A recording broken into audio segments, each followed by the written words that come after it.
अस्सलामुअलैकुम। Programme night addition में हम आपको खुशामदीद कहते हैं। नाजरीन, हमजा शहबाज या परवेज़ इलाही वज़ीर आला पंजाब के इंतखाब का जो मामला है अब अदालत में है।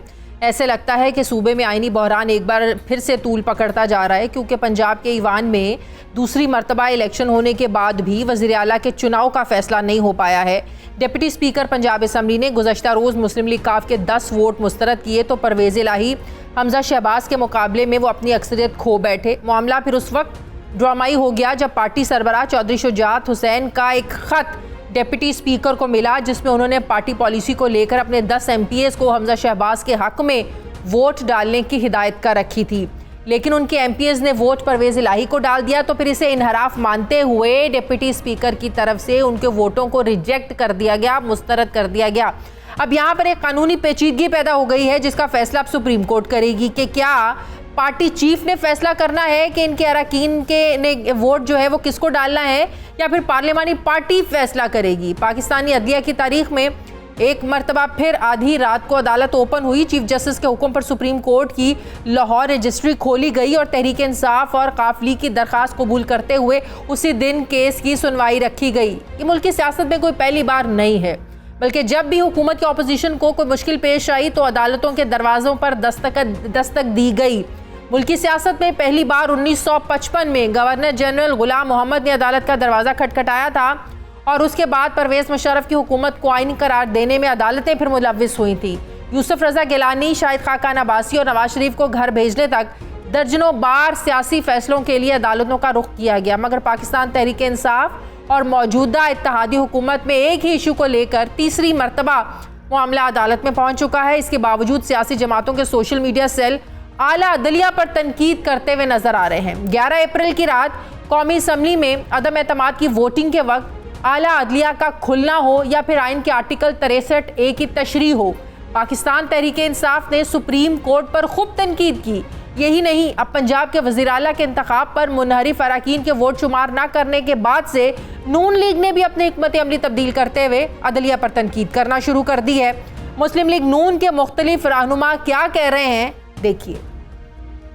ये नहीं हो सकता कि 62-63 की तशरीह सिर्फ इमरान खान के ही हक में जाएगी। उसकी जो तशरीह बनती है वो ही करनी चाहिए। पिछले जितने 25 लोग नाअहल हुए हैं वो एक सदर के खत का एहतराम इमरान खान का ना करने पे हुए हैं। एक जैसे चीजों पर नापा जाए, हमें मजबूर किया जा रहा है कि हम भी वही रवैया अख्तियार करें जो इमरान खान कर रहा है। 63A का जो केस है, ये जजमेंट जो है, ये अगर हमारे खिलाफ 3 जगह पे मेरे ऑपरेशन आई है, तो एक जगह पे अगर उसका ऑपरेशन जो है वो PMLN के हक में है, तो फिर PMLN को इस तरह से मैं समझता हूँ कि दीवार के साथ जो है वो नहीं लगाना चाहिए। हम तो विक्टिमाइज रहे हैं माजी में। कल गेट चढ़कर सुप्रीम कोर्ट की रजिस्ट्री लाहौर के ऊपर PTI के गुंडों ने हमला किया, किसी ने कोई नोटिस नहीं लिया। उल्टा जो हम लीगल इलेक्शन जीते हैं उसके खिलाफ जाके आज ये कौन सी ऐसी क़यामत है मुल्क, मुझे बताएं ना कि कौन सा ऐसा कोई मुल्क के अंदर मुआशी इस्तेकाम है जो आप इस तरह नून लीग को विक्टिमाइज कर रहे हैं। पहले PTI इदारों पर सवाल उठाती थी और अब मुस्लिम लीग नून ने भी वही राय अख्तियार कर ली है। इसे इदारों को प्रेशर में लाने की स्ट्रैटेजी कहें या फिर कोई सियासी चाल, मगर ये तो तय है कि सियासी लड़ाई में इदारों की साख ज़रूर मुतासर हो रही है और सियासी अकाबरीन को इस रविश को तर्क करके जमहूरी इक़्तिदार की अब पासबानी करना होगी, वरना मुल्क की सियासत अदम इस्तेहकाम में खलीज वसी तर होने का इम्कान है। अब एक तरफ मुल्क में सियासी अदम इस्तेहकाम तूल पकड़ता जा रहा है, तो दूसरी तरफ मुआशी बहरान भी जोर पकड़ रहा है।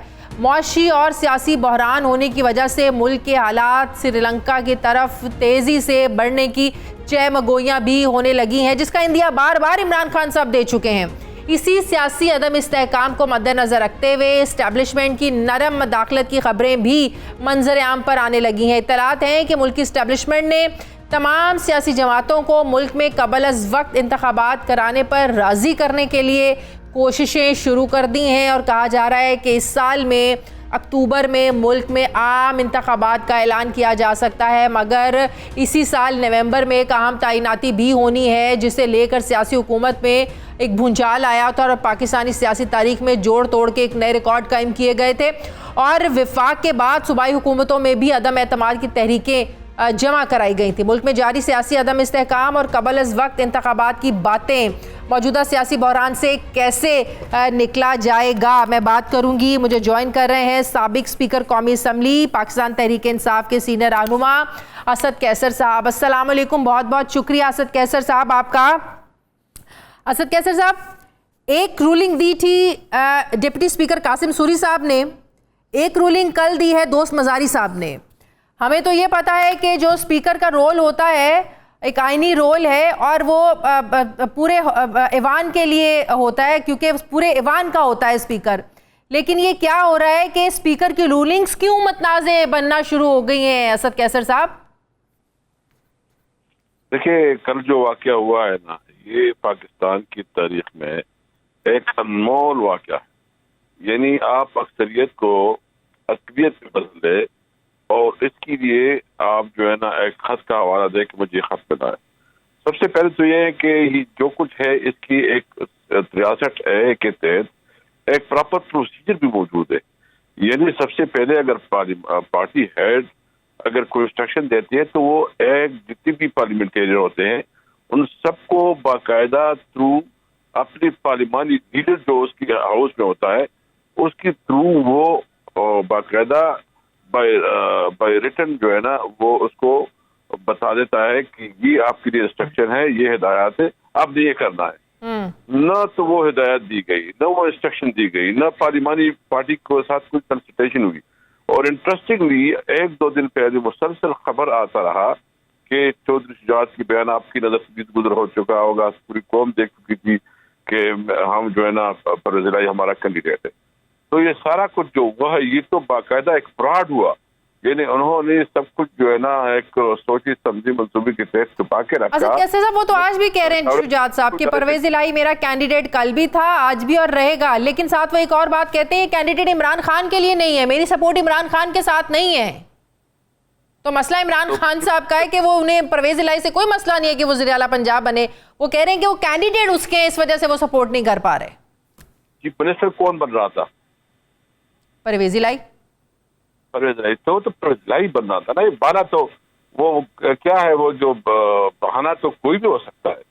लेकिन वो इमरान खान का साथ नहीं देना चाहते ना चौधरी शुजात साहब, क्योंकि जरदारी साहब से पहले परवेज इलाही साहब भी दुआए खैर हो गई, मिठाइयाँ खा ली, और शुजात साहब को तो धचका इस चीज़ का है कि उन्हें पता नहीं था, अगले दिन वो बनीगाला पहुंच गए।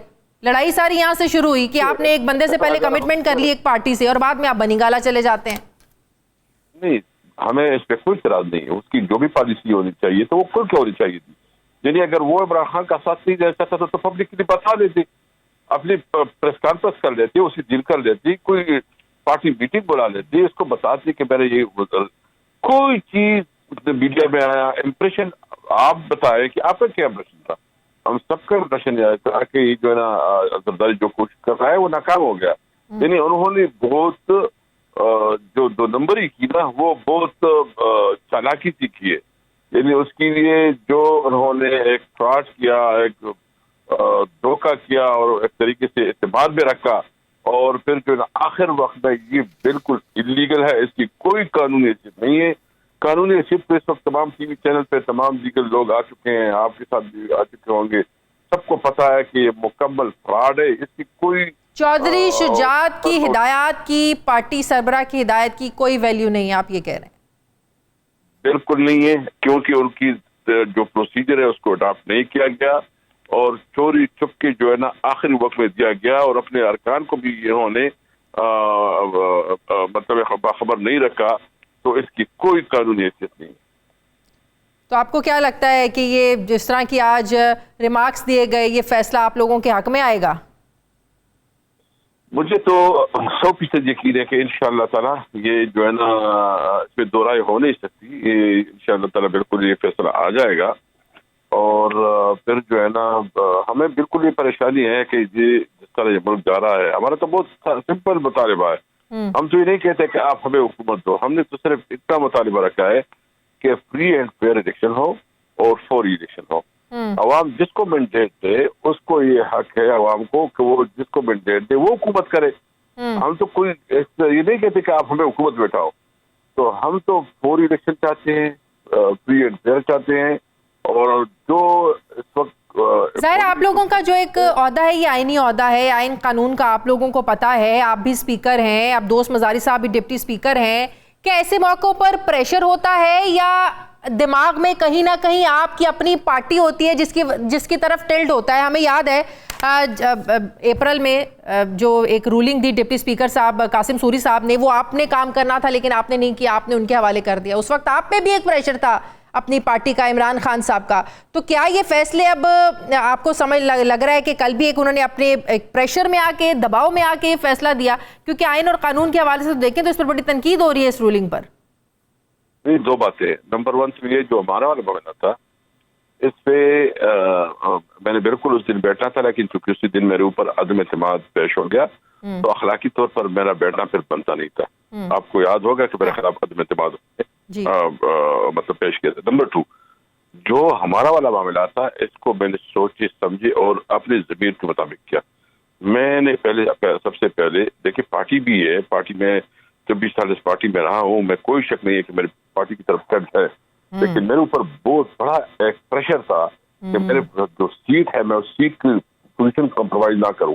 मैंने सबसे पहले जितने लीगल लोग थे मैंने अपनी असेंबली के अंदर और जो असेंबली के बाहर लोग थे, मैंने पूरी कंसल्टेशन की, सब कुछ देखा। फिर जो मुझे कैबिनेट की तरफ से ब्रीफिंग मिली तो मैं इस पे मुकम्मल तौर पर कन्विंस था कि मैं जो कुछ कर रहा हूँ आर्टिकल 5 के मुताबिक जो है ना, ये हमारा ओथ हमें ये हमारा हक देता है कि हमारा ओथ ये था कि जब मुझे पता चला कि एक साजिश हुई है तो मैं उसको जो है ना मैं सस्पेंड करूं या जो उस वक्त जो उन्होंने पेश किया था तरीके से इत्तेमाद, इसको मैं खत्म करूं और अपनी रूलिंग के जरिए। तो इसलिए मैंने जो कुछ किया था मैंने अपने ज़मीर के मुताबिक तसल्ली की कानूनी तौर पर, और जो इमरान खान का बयानिया था उसके बारे में पूरी इन्वेस्टिगेशन करके डिसीजन किया। मैं अब भी मुतमईन हूँ। आप आज भी मुतमईन हैं? आप कह रहे हैं अपनी रूलिंग से, लेकिन उसी रूलिंग को सुप्रीम कोर्ट गैर आईनी करार दे चुकी है असद कैसर साहब। हाँ बिल्कुल, सुप्रीम कोर्ट गैर आईनी करार दे चुकी है। मैंने इसके ऊपर जो है ना रिव्यू पिटीशन दाखिल की है और मैं अब भी समझता हूँ जो फैसला मैंने किया था वो मैंने कानून और आइन के अंदर रहते हुए किया था और मैं उसके ऊपर अब भी क्राइम। तो आप ये समझते हैं कि जो 20 मुनरिफ अरकान के हवाले से जो फैसला था कोर्ट का, उसकी कल के फैसले से कोई मुमासलत नहीं है? बिल्कुल। देखिए, सबसे पहले तो बात यह कि कल का जो उन्होंने फैसला किया तो आज आप खुद भी सुप्रीम कोर्ट की जो ऑब्जर्वेशन थी उन्होंने एक्सप्लेन किया, तो इसके साथ कोई ताल्लुक नहीं है। उन्होंने गलत पता नहीं इसको किसने मशवरा दिया था और उसने किसने मशवरा किया कि वो तारीख में अपने आप को इतना बदनाम करे कि तारीख में उसके जो हिस्ट्री जो नाम याद रखा जाएगा कि किस तरह अक़लियत को उसने अक़लियत में बदला। ये किस तरह हो सकता है? ये मुल्क तो इस तरह नहीं चला जा सकता है। एक तरफ मुल्क में जो है ना माशी बहरान है, मुल्क जो है ना एक बदतरीन माशी क्राइसिस से गुजर रहा है और उस तरह आप जो है ना ऐसे फैसले करें कि मुल्क को और भी पोलिटिकल क्राइसिस में डाले, तो ये इंतहाई मुल्क के साथ ज्यादती की, मुल्क के साथ बहुत बड़ी जुल्म किया। ये हमारे आइंदा नस्लों के लिए उन्होंने एक बुरा मिसाल पेश किया है। मैं समझता हूँ कि जरदारी का किरदार एक वक्त होता है कि जब हमारी सियासी जमातें ये कहती हैं कि इस्टेब्लिशमेंट को सियासी मामलात से दूर रहना चाहिए, सियासी मामलात हैं सियासतदानों को हल करने चाहिए, लेकिन इमरान खान साहब ने आज भी कहा कि जब ऐसे हालात हों तो इस सियासी इदारे जो हैं, वो रियासती इदारे जो हैं, वो कैसे खामोश बैठ सकते हैं? रियासती इदारे अपना किरदार अदा करें। तो अब ये भी खबरें आ रही हैं कि इस्टेब्लिशमेंट जो है वो नर्म दाखलत का जो है ना, वो उनका इरादा है कि तमाम सियासी जमातों को बिठाएं, जो मसाइल हैं सब मिलकर बैठें और कोई हल निकालें। तो अब इस्टेब्लिशमेंट का सियासी मामलात में इंटरफेरेंस क्या आप लोग बिल्कुल ठीक है? क्या सियासी जमातें मिलकर अपने मसाइल खुद हल नहीं कर सकती? मैं बिल्कुल समझता हूँ कि हमें आपस में बात करनी चाहिए, लेकिन और वो पॉलिटिशियन का काम है, लेकिन अगर पॉलिटिशियन इस किस्म के किरदार अदा करे कि वो कानून के साथ खिलवाड़ करे, वो कानून को जो है ना इस तरह और फिर हर जायज नाजायज तरीके से साजिश की तरीके जो भी उसके जरिया मिले, तरीका मिले और वो इक़्तिदार से चिपटने रहना चाहिए, तो फिर उस सूरत में बिल्कुल नामुमकिन हो जाते हैं। हम इसलिए कहते हैं कि एक चीज पे हम बात कर सकते हैं कि आप इलेक्शन डेट पे इलेक्शन करवाओ, इलेक्शन फ्री हो, अब इस पे बात करने की, इसके अलावा वो कोई उसके साथ बात नहीं कर सकते। लेकिन जब तक बैठेंगे नहीं तो बात कैसे होएगी? जब तक आप एक टेबल पर बैठे नहीं और टेबल पर बैठने से पहले शर्त लगा रहे हैं तो मसाइल का तो हल ऐसे नहीं निकलेगा। नंबर एक। नंबर दो, खान साहब तो चाहते ही नहीं है कि वो शहबाज शरीफ के साथ बैठे, वो जरदारी के साथ बैठे। तो ज़ाहिर है ये मुल्क की सियासी जमातें हैं, उनके लीडर्स हैं, तो उनके साथ नहीं बैठेंगे तो फिर क्या खाली एस्टेब्लिशमेंट से बात करना चाहते हैं वो? नहीं, लाजिम बात तो नहीं है कि आपस में बैठना एक तरीका होता है सब कुछ के लिए। सबसे पहले हुकूमत ऐलान करे इलेक्शन का, वो ऐलान करे कि हम इलेक्शन करना चाहते हैं, इलेक्शन किस तरीके से हो। और अब तो जो हमारी लीडर इमरान खान ने जो उस इलेक्शन कमीशन के बारे में एक वजाहत की है कि इसके नीचे हम इलेक्शन नहीं लड़ेंगे, और वो किस तरह हम इसके नीचे लड़ेंगे, यदि वो तो हमारे खिलाफ पार्टी बन चुका है। वो तो इस वक्त इसके अंदर जो है ना, तो हम चाहते हैं कि हम बाकायदा एक नए इलेक्शन कमीशन के ऊपर हमारी आपस में बात हो, दोनों पार्टियों को वो जो है ना काबिल कबूल हो। इसके बाद जो है ना, अभी जो 20 सीटें जीती हैं इसी इलेक्शन कमीशन के नीचे जीती हैं कैसर साहब? नहीं, वो इसी इलेक्शन कमीशन के नीचे जीती है, लेकिन जिस तरह आपने इसको मुनज़्ज़म करके इसके तमाम रास्ते बंद किए थे, उसके लिए कोई रास्ता नहीं छोड़ा था, उस वजह से अल्लाह ने कर्म किया कि वो हम सीटें जीते हैं। जनरल इलेक्शन में तो हर एक अपने अपने इलाके में, यानी मैं लाहौर में एक हल्के को निगरानी कर रहा था, ये जो PP 47 शबीर गुजर का जो था, उसको वही मैं बैठा था, पर उसका एक दूसरे के बैठा था। हमारी सारी सीधी लीडरशिप एक एक करके बैठे थे ताकि उसको मॉनिटर कर, उसको चेक करें कि कोई ऐसा कोई कमी बेशी ना हो।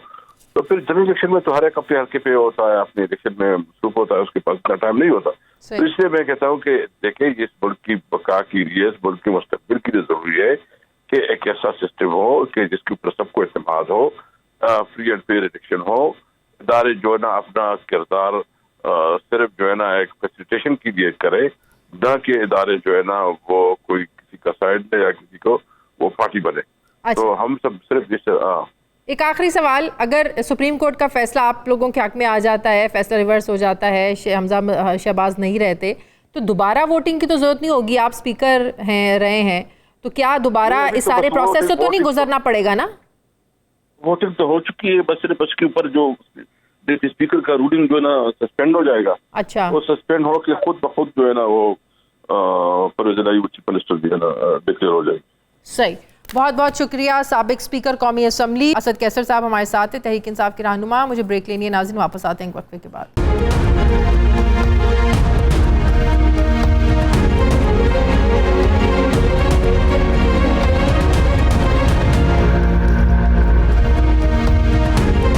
ब्रेक के बाद एक बार फिर से खुशामदीद कहते हैं मुस्लिम लीग नून के रहनुमा वफाकी वजीर बराए तालीम राना तनवीर हुसैन साहब मुझे ज्वाइन करें। अस्सलाम वालेकुम, बहुत बहुत शुक्रिया।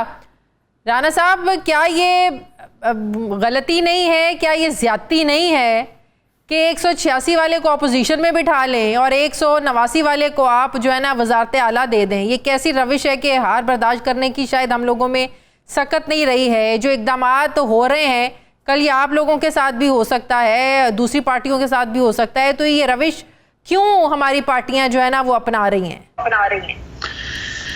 देखें शाजिया, आप जो बात कर रही हैं, मैं आपको बताऊं कि यही तो मसला है कि आप भी जब भी कोई बात करते हैं इस तरह टीवी चैनल्स पे या कोई हमारे एनालिस्ट या एंकर पर्सन, वो भी बिल्कुल उसी डगर पे उसी रवश पे बात करते हैं जो एंगुलर होती है, या वो पीछे भूल जाते हैं। अभी ये अदलिया जो है, ये बादशाह अदलिया है, इन्होंने 2-3 जजेस का बेंच रखा हुआ है। जब भी कभी PMLN का कोई इशू होता है तो वहाँ पे ये उसको वहाँ पे टेक अप कर लेते हैं। अभी आपको पता है कि PTI का कभी भी कोई केस काजी फायज ईसा का कभी उसने बेंच में नहीं डाला। अभी जब हम कहते हैं कि या आप फुल कोर्ट में चले जाएं, मुझे ये बताएं, जब सेनेट का हुआ मसला तो सेनेट में किसने 7 वोट रिजेक्ट किए और संजरानी साहब को डिक्लेयर कर दिया, और इन्होंने कहा कि जी ये तो पार्लियामेंट का मसला है, लेकिन हमारी जो पिटीशन है still pending with the supreme court, और वो 1 साल से पड़ी हुई है। फैसले सिर्फ आपके खिलाफ नहीं आते, तहरीक इंसाफ के खिलाफ भी फैसले आए हैं, आपको पता है? उनके खिलाफ कोई फैसले नहीं आते। 63A का जो फैसला हुआ है वो बड़ा क्लियर कट है कि D सीट हो जाएगा बंदा जो वोट देगा, लेकिन ये किसी जगह नहीं, वो काउंट नहीं होगा। अगर काउंट नहीं होगा तो इसका मतलब काज ऑफ एक्शन तो हुआ ही नहीं, कोई जुर्म तो हुआ ही नहीं, तो वो तो पोजीशन वही वापस चली गई। तो इन्होंने कहा जी नहीं, डी सीट भी होगा। देखिए आइन बिल्कुल वाजे है, बहुत सब चीज़ें बिल्कुल क्लियर हैं, साफ हैं, शफाफ हैं, तो इन मामलात पे फिर हम इदारों को क्यों बीच में जो है ना वो घुसाने की कोशिश करते हैं? हम खुद दावत देते हैं, अब अदालतों में अब आप खुद आप लोग मामलात लेके जाएंगे तो इस तरह तो आपके मामलात सियासी जमातों के हल नहीं होंगे। अब जब 63A की रूलिंग दी थी सुप्रीम कोर्ट ने 20 मुनर्रिफ अरकान को हवाले से, तो उसमें था कि पार्लिमानी पार्टी फैसला करती है कि उसने वोट किसको देना है, उसमें पार्लिमानी आपके पार्टी हेड का कहीं जिक्र नहीं है। राना साहब ये बिल्कुल वो गलत कह रहे हैं। ये जो हुआ है वो उस वक्त भी ये जो था असद उमर, उसने एक लेटर लिखा कि ये इमरान खान साहब की डायरेक्शन है, आप ऐसा करें। तो मैं समझता हूँ कि ये चीज़ कहना और इंटरप्रेट करना बिल्कुल वो जो बात करते हैं वो बिल्कुल डी सीट का लफ्ज़ है। मुझे यहाँ तक क्यों रह जाते हैं कि पार्लिमानी करेगा, जब पार्लिमानी करेगा पार्टी तो वो डी सीट होगा। ये नहीं होगा काउंट ना हो, काउंट तो होंगे, हर सूरत होंगे। अगर वो काउंट नहीं होने तो फिर तो डी सीट नहीं होंगे। वो आपने डी सीट भी उनको 20 को कर दिया जो वो उस वक्त के लोग थे। तो इसका मतलब है फिर ये लोग भी अब डी सीट होंगे, दोबारा फिर इन 10 सीटों पे इलेक्शन होएगा, फिर ये तमाशा सारा ऐसे ही लगेगा। राना साहब कोर्ट की जजमेंट देखी जाए तो बिल्कुल यही होना चाहिए, काउंट भी नहीं होने चाहिए और इनको डी सीट भी होना चाहिए। ये मुझे नहीं समझ आती कि एक प्रेसिडेंट फिर पार्टी का क्या होता है कि जो पार्टी जो टिकट इशू करता है अपने साइनों से, जो पार्लिमानी लीडर बनाता है। अब हमारे जो पार्लिमानी लीडर है ख्वाजा आसिफ साहब नेशनल असम्बली में, उनको किसने बनाया हुआ है? आपको समझता है कि प्रेसिडेंट रिडंडेंट हो जाता है? प्रेसिडेंट ओवर एंड अबाव होता है। ये नहीं है कि प्रेसिडेंट खत्म हो गया कि प्रेसिडेंट की डायरेक्शन है। पार्लियामेंट के अंदर के फैसले क्या ख्वाजा आसिफ करते हैं, उनकी रजामंदी से होते हैं, या लंदन में बैठे नवाज शरीफ साहब फैसले करते हैं? देखें, जहाँ भी फैसले होते हैं हमारी अपनी लीडरशिप है, क़यादत है, कायद है, हमारे सदर हैं मुस्लिम लीग नून के। लेकिन अब किसी दो और तरफ चले गए, जब ख्वाजा आसिफ साहब वहाँ पे बैठे हैं तो ख्वाजा आसिफ साहब को किसने बनाया है? मियाँ शहबाज शरीफ साहब ने बनाया है। अगर प्रेसिडेंट ऑफ पार्टी रिडंडेंट हो जाता है, वो मुझे नहीं समझ आती आप इंटरप्रिटेशन किस तरह कर रहे हैं। ये एक लाडला बना लेते हैं। मुझे बताएं, ये सिर्फ 3 जज ही रह गए हैं इन कामों के लिए।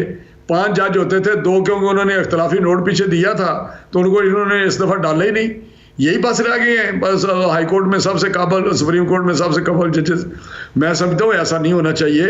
अगर ये इशू आ ही गया इनके पास तो इसको क्लब करें। मेरी शायद बात सुन लें, सेनेट की भी लाएं, हमारे 63A की जो इन्होंने इंटरप्रिटेशन की थी उसको भी लाएं और इसको भी लाएं प्रोविंशियल असम्बली का, और वहाँ पे बैठ के फुल कोर्ट जो है वो फैसला करे वंस फॉर ऑल। ये इन्होंने कॉन्स्टिट्यूशन री राइट कर दिया हुआ है। जो 63A का किया वो री राइट क्यों हुआ है कॉन्स्टिट्यूशन? किसने इख्तियार दिया है कि आप कॉन्स्टिट्यूशन को री राइट कर दें? वो पार्लियामेंट का इख्तियार है। तो मैं समझता हूँ ये चीजें जब तक आप सारे मिलकर नहीं करेंगे। बात सुने, जब सियासी जमातें, सियासी लोग मामलात अदालतों में लेकर जाएंगे तो उन्होंने तो फैसले करने हैं ना जनाब। यही तो मैं कह रही हूँ कि सियासी जमातें अपने फैसले खुद क्यों नहीं करते हैं। अब इमरान खान साहब भी कह रहे हैं कि जो रियासती इदारे हैं वो अपना आके किरदार अदा करें। ऐसा नहीं है कि मुल्क जो है ना वो मुश्किलात में और रियासती इदारे चुप करके बैठे रहें। जब सियासी जमातें खुद इदारों को दावत देंगी, जा के हर मामला आप सुप्रीम कोर्ट में लेकर जाएंगे तो उन्हें तो फैसले करने हैं ना। फिर शाजिया, ये बात आपकी ठीक है, मैं समझता हूँ नहीं लेके जाने चाहिए। अगर लेके चले जाते हैं तो वहाँ पे फिर उनको वही फैसला करना चाहिए जो सही आइन और कानून की स्पिरिट होती है। फिर वो अपनी विम से, अपनी पसंद नापसंद से फैसला नहीं करना चाहिए। फैसला आ जाए उसके लिए सुप्रीम कोर्ट सब कुछ है, वही इंसाफ का सबसे बड़ा इदारा है, और जिसके खिलाफ फैसला आ जाए तो वो अपना दुश्मन समझना शुरू हो जाते हैं। ये भी रविश हमारे सियासतदानों की खत्म होनी चाहिए। नहीं, आप बिल्कुल, आप देखें ना, आप कहते हैं इमरान खान, वो कहता है हालात ख़राब है, अदारों को रोल के अदा करना चाहिए। इमरान खान होता क्या, हालात तो उसने ख़राब किए हैं। उसकी ज़ुबान काबू में नहीं है, उसकी ज़ुबान तो खींच के बाहर मारनी चाहिए। जो कहता है मैं श्रीलंका बना दूंगा, मैं ये कर दूंगा, हर अदारे को गालियाँ दे रहा है। ये अदारे क्या कर रहे हैं? ये सोए हुए हैं। ये उस वक्त तो एक छोटे से इशू पे कामा पे उनको कर दिया कि जी डाउन लीक्स हो गया तो क्यों हो गया, तो वो उनको वो हमारी बड़ी बेइज्जती हो गई है। अब तो हर रोज़ बेइज्जती हो रही है, हर रोज़ ये शख्स बेइज्जती कर रहा है, लेकिन कोई पूछ ही नहीं रहा। ये क्या, मुझे तो समझ नहीं आती। बनाना रिपब्लिक या नार की फैलाई हुई है हमारे कुछ इदारों के रवैयों से। मैं समझता हूँ कि बिल्कुल ये आप देख लेंगे आने वाले दिनों में क्या होता है। और ये PMLN आपका क्या ख्याल है, खामोश बैठेगी? कभी भी खामोश नहीं बैठेगी। अगर वो समझते हैं आपके कि हक में फैसला आ गया, पीटीआई ने खामोश नहीं बैठना है, पीटीआई के हक में फैसला आ गया, आप लोगों ने खामोश में नहीं बैठना है, तो मतलब यह है कि इस मुल्क का तो किसी को ख्याल नहीं है। अवाम को दोनों ने बाहर निकालना है, अवाम को दोनों की तरफ से अवाम तंग होगी, आप लोग प्रोटेस्ट करेंगे, एहतजाज करेंगे, रास्ते बंद होंगे, ब्लॉक होंगे। आप देखें ना, आज डॉलर आप 230 में भी खरीदने जाए तो नहीं मिल रहा है। राना साहब, मुल्क की मौशी हालत कहाँ पे पहुंच गई है, लेकिन हमें यहाँ पे है कि वज़ीर आला कौन बनता है कौन नहीं बनता, मामला अदालत में चला जाए, कोई इस्टेब्लिशमेंट को बुला रहा है, ये हम किस तरफ जा रहे हैं राना साहब? ये मैं आपको बताऊं, ये उसकी वजह से ही है ना, वो जिसको जो फितना है या इंतशार फैला रहा है, ये इंतशार तो उसने फैलाया जिस दिन से वो उसको बिठाया गया है। क्यों इनको इसको बिठाया था गया था, इसका ज़हनी तवाज़ुन पहले चेक कर लेते ना ये अदारे। मैं हैरान हूँ कि उसको एक वो कहता है जी हमने तो क्रिएट किया है, कि थर्ड फोर्स क्रिएट की है, ये इनके अपने कह रहे हैं रिटायर्ड जो जर्नैल हैं जिन्होंने ये काम किया हुआ था। तो मैं समझता हूँ आप क्यों खामोश हैं, आप क्यों सोए हुए हैं सारी कौम। चंद नाच गाने वाले अगर इस तरह करेंगे, लिबर्टी चौक में आके नाच गाना करेंगे, तो आपका ख्याल है कि वो कौम की तकदीर बदल देंगे, किस्मत बदल देंगे या डायरेक्शन बदल लेंगे? कभी भी नहीं होगा। जब इलेक्शन आएगा पता चल जाएगा। कौम संजीदा कौम है, ये इंशाल्लाह कभी भी इस एस्टेब्लिशमेंट ये इत्तलात है कि एस्टेब्लिशमेंट ये सोच रही है, उनका फैसला है कि इंटरफेरेंस की जाए और तमाम सियासी जमातों को एक टेबल पर बिठाया जाए और मामलात हल किए जाएं, और कोशिश है कि अर्ली इलेक्शंस हो जाएं, साफ शफाफ तरीके। नहीं, मैं आपको बताऊं, ये फैसला हमने करने हैं। अब जो इत्तेहादी हमारी जमातें हैं वो फैसला करेंगी कब और किस वक्त इलेक्शन करानी है। बाकी अगर ये समझता है ना कोई, अब अगर यही तरीका है तो यही तरीका है, फिर अदारे कर लें जो करना है, फिर हमें आप लोग एस्टेब्लिशमेंट के साथ बैठने को तैयार नहीं है राना साहब? नहीं, हम तो तैयार है, लेकिन इस माहौल में हम किस तरह कर सकते हैं? हमें तो ये लग रहा है कि जी बिल्कुल अब ये 20 सीटों के इलेक्शन में फेयर इलेक्शन हुए हैं, वो आज भी चीफ इलेक्शन कमिश्नर गालियां निकाल रहा है। ये होता कौन है चीफ इलेक्शन कमिश्नर गालियां निकालने वाले? क्या माहौल है, वो कैसा माहौल हो कि आप लोग बैठे हैं, सब लोग बैठे हैं, खान साहब भी बैठे हैं, वो भी शहबाज शरीफ के साथ नहीं बैठना चाहते, वो भी जरदारी के साथ नहीं बैठना चाहते, जरदारी साहब के साथ, तो पता नहीं उनके लिए क्या माहौल होना चाहिए, आप लोगों के लिए क्या माहौल होना चाहिए, ये माहौल कैसे बनेगा? हमें कोई इशू नहीं है, लेकिन हमें पता है जब भी हम इसके साथ बैठे हैं या इसकी टीम के साथ बैठे हैं, हमें तो एक्सपीरियंस है पिछले 3.5 साल का। ये झूठ बोलते हैं, ये गलत मुनरफ होते हैं या वादा खिलाफी करते हैं। अब मुझे बताएं, जो इन्होंने किया अदम दिमाग के टाइम पे 5 मिनटों में सूरी ने, वो दुनिया में किसी जगह हो सकता है? इनको ये याद आ गया प्रोविंशियल असेंबली का, वो याद नहीं आया कि सुप्रीम कोर्ट ने गैर आईनी भी करार दिया उस रूलिंग को, कासिम सूरी की रूलिंग को। आर्टिकल 6 लगाते पहले दिन ही इन्होंने कर दिया था। इन्होंने 3, 4, 5, 6 दिन हेरें करते रहे उसकी। कमाल बात है, आप कर क्या कर रहे हैं? उसकी हेरें करते रहे, आज बैठे हैं जेन बना के आए हुए तो टक टक कर दिया कि जी ठीक है। नहीं, ऐसा नहीं होना चाहिए। जब तक हम सीधे रास्ते पे नहीं चलेंगे, जब तक मौलवी तमीज़ुद्दीन ने जो अब वो केस में जस्टिस मुनीर ने काम शुरू किया हुआ है उसका एंड नहीं होगा, उस वक्त ये मुल्क कभी भी आगे नहीं बढ़ेगा। मैं आज की समाअत में जो रिमार्क्स आए हैं, जिसमें चीफ जस्टिस साहब ने भी कहा कि डिप्टी स्पीकर की जो रूलिंग है बादियो नज़र में गलत रूलिंग है। उन्होंने कहा कि वो पैराग्राफ दिखा दीजिए जिसकी बुनियाद बनाकर वो डिप्टी स्पीकर ने जो है वो रूलिंग दी है, तो वो तो नहीं दिखाया गया। और वो जो सुप्रीम कोर्ट का 20 मुनरिफ अरकान का फैसला था वो पार्लिमानी पार्टी के हवाले से था, तो यहाँ तो पार्लियामेंट पार्टी के हेड की बात हो रही है। तो लग रहा है कि पीटीआई बड़ी पुरुमीद है कि फैसला उनके हक में आएगा, लेकिन आप लोग नहीं एक्सेप्ट करेंगे इस फैसले को। पार्लियामानी पार्टी के किस लीडर का रिटर्न है कि आप मेंबरों को क्या पैसे करें? वो तो असद उमर का लेटर है। आप किस तरह बात करते हैं? आप बस जो मर्जी बैठ के जो मुंह में आए कह दे कि नहीं ये पार्लियामानी पार्टी का फैसला था। किस तरह पार्लियामानी पार्टी का फैसला था?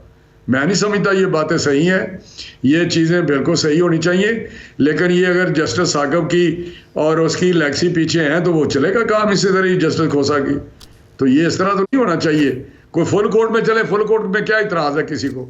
जब हम कहते हैं कि हमें फुल कोर्ट में ये केस करने दें, तो वहां बिल्कुल फुल कोर्ट। आज जस्टिस एजाजुल हसन ने कहा है कि सुप्रीम कोर्ट ने ये कहा था कि पार्लियामानी पार्टी की हिदायत के खिलाफ वोट देगा वो शुमार नहीं होगा।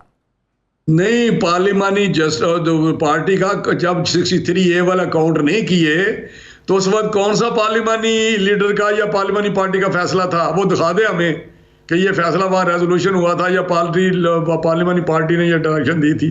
वो तो असद उमर का लेटर है कि असद उमर ने लिखा है कि जो हमारे चेयरमैन है इमरान खान, उनकी डायरेक्शन पे मैं ये लेटर लिख रहा हूँ कि आप ऐसे वोट करेंगे। आप कमाल करते हैं क्या? आप बात कर रहे हैं फलान जज ने ये कहा, फलान ने ये कहा। हमें तो वो पता है सर आपको हेयरिंग के जो रिमार्क्स है, मेरा तो काम है ना आपको बताना। नहीं तो गलत मैं कह रहा हूँ, ये गलत बात है। ये वो काम ना करें जो जस्टिस साकिब निसार करके गए हुए हैं। इनको चाहिए फुल कोर्ट बिठाएं। इसमें क्या इतराज है मुझे ये बताएं, आप बता देना कि फुल कोर्ट क्यों ना बैठे? जब इतना बड़ा इशू है, इतने बड़े ये फैसले कर रहे हैं, तो फुल कोर्ट बैठे ना। क्यों नहीं फुल कोर्ट बैठ रही? मैं तो बहुत बहुत शुक्रिया। मुस्लिम लीग नून के सीनियर रहनुमा राना हुसैन साहब मेरे साथ थे। मुझे ब्रेक लेनी है, वापस आते हैं एक वक्फे के बाद।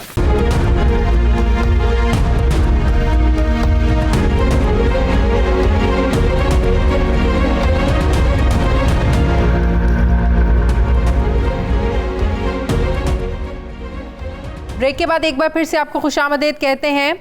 परवेज़ इलाही साहब के वकील सफदर शाहीन पीरजादा साहब मुझे ज्वाइन कर रहे हैं। अस्सलाम वालेकुम, बहुत बहुत शुक्रिया सफदर साहब आपका। सफदर साहब, अब वज़ीर आला के इंतखाब का जो मामला है, ज़ाहिर अब ये सुप्रीम कोर्ट में है। आज सुप्रीम कोर्ट ने कहा कि बादियो नज़र में ये लग रहा है कि डिप्टी स्पीकर की जो रूलिंग है गलत है, जिस वजह से हमजा शहबाज को अबूरी वज़ीर आला बना दिया गया, उनके अख्तियारात महदूद कर दिए गए हैं। अब मंडे को दोबारा हेयरिंग शुरू होगी। अब सारा मामला है आइन के आर्टिकल 63A को देखें तो उसके मुताबिक वोट किसको देना है ये फैसला पार्लिमानी पार्टी करती है। लेकिन कल जो डिप्टी स्पीकर ने रूलिंग दी, उन्होंने कहा कि ये सुप्रीम कोर्ट का जो 20 मुनरिफ अरकान का हवाले से जो फैसला था, वो उसको बुनियाद बनाकर जो है वो ये फैसला कर रहे हैं। तो आज सुप्रीम कोर्ट ने ये सवाल भी उठाया, आप मौजूद थे वहाँ पे, कि हमें दिखाएं जो आप पढ़ रहे थे पैराग्राफ, हमने ऐसा कहाँ पर कहा। तो वो पैराग्राफ अदालत में पेश किया गया आज।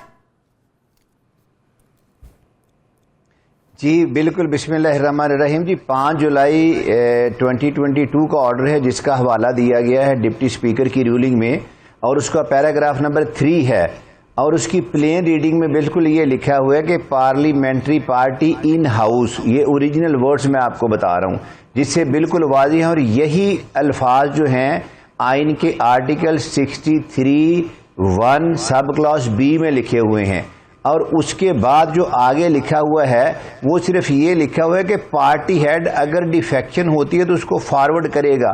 वो बिल्कुल गलत उन्होंने इंटरप्रेट किया है, बदनीति से किया है। आइन में ना जजमेंट में ना आइन में कोई एम्बिग्विटी है ना कोई गलती है। ये सिर्फ और सिर्फ जो है ना बदनीति की वजह से, पावर के नशे में जो किया गया है, आइन को पामाल किया गया है, जो फ्लोर है उसकी सैंक्टिटी को, उसके तकद्दस को पामाल किया गया है। और एक ऐसा शख्स कि जिसने क्लियर कट 10 वोट ज्यादा लिए हैं उसके वोटों मतलब कि को पार्टी हेड ने फैसला नहीं करना कि वोट किसको देना है, ये पार्लिमानी पार्टी फैसला करेगी, और उसके खिलाफ अगर कुछ जाता है तो पार्टी हेड देखेगा। ये इंटरप्रिटेशन है। जी बिल्कुल, ये दो चीजें हैं।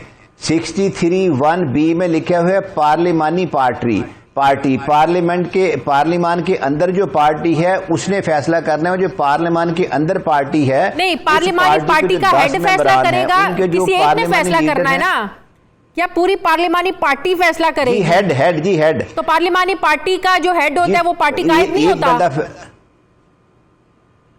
जी नहीं, नॉट एट ऑल। पार्लिमानी पार्टी के हेड से मुराद ये है कि जो पार्लियामेंट के अंदर मेंबरान हैं उनके अंदर विद इन द पार्टी एक और डिवीजन होगी, एक और पार्टी होगी, उस पार्टी का हेड, और उस पार्टी का हेड साजिद भट्टी है। साजिद भट्टी ने जो 21 तारीख को मीटिंग की है, उस मीटिंग में 10 के 10 मेंबरान ने यूनानिमसली ये डिसाइड किया है कि हमारे कैंडिडेट जो है ना चौधरी परवेज इलाही हैं, और पाकिस्तान मुस्लिम लीग क्यू जो है ये अपने कैंडिडेट को वोट करेगी, और उसमें कोई इबहाम, कोई एम्बिग्विटी नहीं है। हमने वो तमाम प्रोसीडिंग्स वो ऑनरेबल कोर्ट को आज दिखाई हैं। ऑनरेबल कोर्ट फुली कंसेंगुइन है कि ये जो प्रोसेस हुआ है, ये जो पार्लिमानी पार्टी है उसके उसके कॉन्सेंट के साथ उनका जो मुकम्मल यूनैनिमस फैसला उसके मुताबिक हुआ, इसमें कोई ऐसी चीज़ नहीं है इलीगैलिटी हुई है।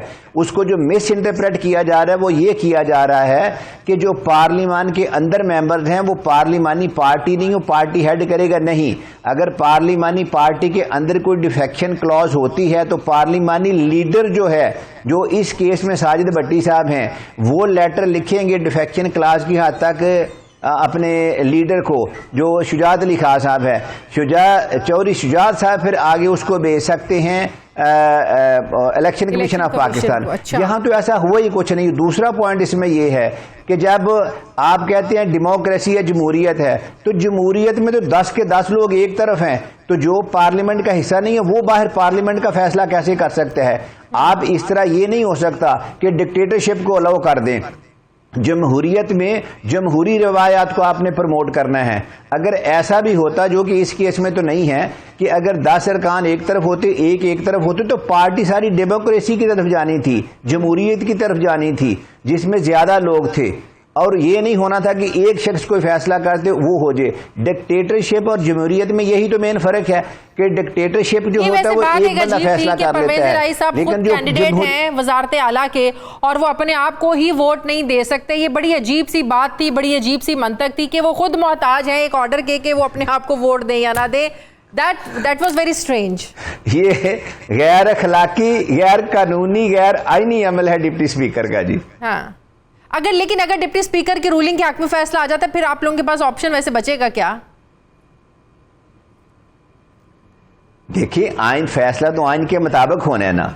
तो मैंने आपको 2 दफा आइन का आर्टिकल कोट किया, उसमें अल्फाज लिखे हुए हैं, मेरे सामने बुक पड़ी हुई है, कहें तो मैं पूरा आर्टिकल पढ़ देता हूं कि पार्लियामेंट्री पार्टी इन हाउस का मतलब है असेंबली, नेशनल या प्रोविंशियल। अब बाहर वाला जो बंदा जो असेंबली का मेंबर नहीं, वो तो उसमें कारी कुछ नहीं सकता। इसमें तो आइन इस तरह क्लियर है जैसे God is one, sun rises in the east, और मैं और आप बात कर रहे हैं। इससे ज्यादा और बिटर सच्चाई क्या हो सकती है? इसमें कोई दूसरी और चले, अगर हक में आप लोगों के फैसला आ जाता है, फिर दोबारा तो वोटिंग की जरूरत नहीं, दोबारा तो इलेक्शन नहीं होगा, फिर तो ऑटोमेटिकली परवेज इलाही साहब नो नॉट एट ऑल, ये तो रन अप इलेक्शन है ऑलरेडी। ये तो रन अप इलेक्शन था, दोबारा नहीं होना। इस पे बात वहां खत्म हो जाएगी। हमारे जो क्लाइंट हैं वो चौधरी परवेज इलाही साहब, वो इंशाअल्लाह जो ही ये फैसला आएगा तो चीफ मिनिस्टर पंजाब का ओथ उठाएंगे, उसके बाद कोई इलेक्शन नहीं दोबारा होना, जाएंगे, दोबारा इलेक्शन की जरूरत नहीं पड़ेगी। अच्छा, एक और बात बताएं, ये भी बड़ा कह रहे हैं कि अगर चौधरी शुजात साहब ने खत लिखा था तो सब तक पहुंचा नहीं है, जो उनके एमपीएस हैं, सूबाई मेंबरान हैं पार्टी के लोग, उन तक पहुंचा नहीं है। क्या ये बात दुरुस्त है कि किसी को पता ही नहीं था उस खत के बारे में और वो डायरेक्ट निकाला डिप्टी स्पीकर साहब ने और सबके सामने लेके आए? ये बात बिल्कुल दुरुस्त है। उन्होंने ये लेटर, इसका जो प्रोसीजर है अगर कहें तो वो बता देता हूं कि जो पार्टी है ना, पर्टिकुलरली पार्लिमानी पार्टी, वो अजलास करेगी। अजलास के बाद अगर उनको कोई शुबा है तो वो शो काज नोटिस देंगे। शो काज नोटिस पे रीजनेबल टाइम होगा, रीजनेबल टाइम के बाद उसको जो है ना सुना जाएगा। सुने जाने के बाद फिर आगे ये डिफेक्शन क्लॉज का प्रोसेस शुरू होगा। तो ये लेटर तो this is a communication between deputy speaker and Chaudhry Shujaat. इसका तो कानून में वैसे आईनी से ज्यादा ये खानदानी लड़ाई की वजह से ये सारा कुछ हुआ है। आईनी लड़ाई तो पीछे रहेगी, खानदानी लड़ाई की वजह ये सारा बहरान पैदा हुआ है। आप इत्तेफाक करेंगे इस बात? हम तो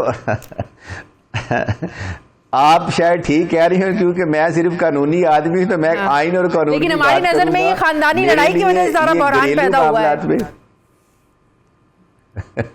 मुमकिन है वजह वो है, लेकिन हम तो आईनी लड़ाई जो है खानदान के एक धड़े को इमरान खान पसंद है, लेकिन एक धड़े को जो शुजात साहब का धड़ा है उनको पसंद है जरदारी साहब और नवाज शरीफ का इत्तेहाद, शहबाज शरीफ का इत्तेहाद। इस वजह से सारी मुसीबत पड़ी है। शायद ऐसा ही है, शायद ऐसा ही है।